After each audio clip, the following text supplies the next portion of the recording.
알겠습니다. 두 번째 키워드 가볼까요? 자, 두 번째 키워드 보겠습니다. 자, 또 구로다. 구로다. 어떤 내용입니까? 네, 일본 우익 성향의 산케이 신문이 있습니다. 그 신문에 구로다 가스히로 기자 이야기인데, 자, 오늘 강경화 외교부 장관이 외신을 상대로 기자회견을 했는데 여기서 질문을 했습니다. 그 질문 직접 들어보시죠. 예.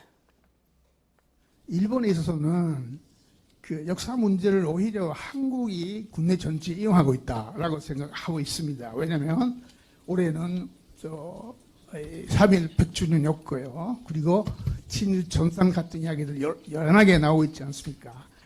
예.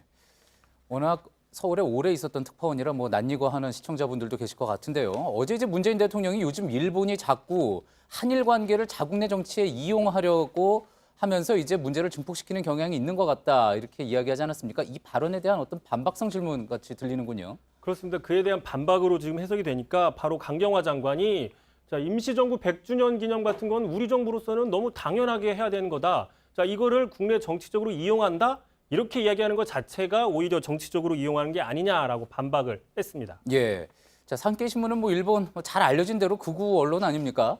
특히 이제 한미 관계 왜곡하는 그런 오보를 뭐 하기도 했었고 또 일본군 위안부 문제, 독도 문제 같은 거 가지고서도 이제 계속 오보 그리고 이제 극우의 목소리를 계속 반영을 하는 그런 부분이 있었었는데 자, 구로대 기자 역시 이제 한국에서 수십 년 동안 활동한 대표적인 극우 성향 뭐 언론인 아닙니까? 계속 논란이 끊이질 않았었죠.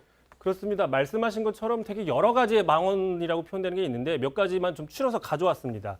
자, 보시는 것처럼 자, 한국 차마 이게 읽기가 좀 애매한 표현인데 일본군 위안부에 대해서 이런 식으로 망언을 했습니다. 자, 두 번째 보시면 자, 손기정의 쾌거는 일본 근대화의 성과다. 그러니까 일본의 식민지 근대화론에 대해서 대놓고 옹호를 하고 있는 입장입니다. 예. 여러 차례 밝혔고요.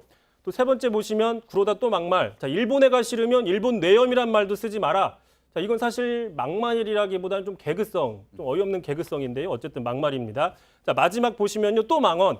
자, 한국 남자들 여자로서 김연아보다 아사다 마오를 좋아한다. 이게 어떤 근거로 이런 얘기를 하는지는 모르겠습니다. 예. 자, 특히 국내 정치에 대해서도 상당히 망언들을 많이 또 논란이 되는 망언 일들을 많이 했는데 자, 보시면 자, 결과적으로 나라를 잘 살게 하고 지금의 대한민국 발전의 시초를 만든 건 박정희 대통령이다. 자, 우리가 볼 때 결국 북한의 김정일보다는 김일성보다 남측의 박정희가 민족주의자, 애국주의자였다라고 얘기를 했습니다. 자, 앞서 보신 것처럼 한국당의 나경원 원내대표의 발언과 논리적 구조가 좀 비슷하게 읽힐 수 있는 대목입니다. 예.